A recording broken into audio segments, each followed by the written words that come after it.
Le renard au brushing parfait avait jeté son dévolu sur le petit bouc qui mangeait des fleurs.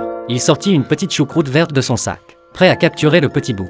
Il creusa un grand trou dans le chemin, disposa des bâtons en tous sens, puis recouvrit le tout d'une couche de paille pour tromper les regards. Une fois son piège prêt, il posa la choucroute verte dessus et se cacha dans les buissons, attendant patiemment que le petit bouc passe. Le petit poupon qui passait par la vit la choucroute sur le piège et la prit sans hésiter. Le renard, qui attendait toujours le petit bouc, se retourna et vit que la choucroute avait disparu. Paniqué, il vérifia son piège et tomba dedans sans faire exprès. Le petit poupon jouait avec la choucroute quand le petit bouc, attiré par son légume préféré, arriva en courant pour la récupérer. Le petit poupon ne voulut pas laisser la choucroute et les deux se disputèrent un moment. Le petit bouc, frustré, vit le petit poupon cacher la choucroute sous ses pieds. Le petit bouc, vexé, donna un coup de pied et envoya la choucroute valser. Le petit poupon, ravi, la ramassa et la lança en l'air, qui atterrit sur le renard qui venait de sortir du piège. Le renard, une fois de plus, tomba dans son propre piège. Sonné par la chute, il décida de refaire un piège. Le petit bouc, attiré par les fleurs à l'intérieur du nouveau piège, perdit son intérêt pour la choucroute.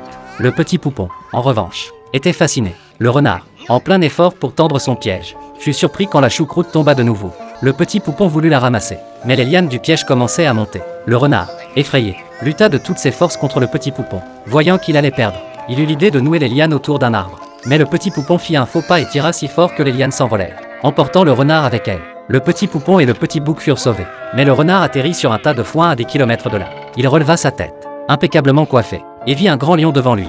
Il avala sa salive, intimidé.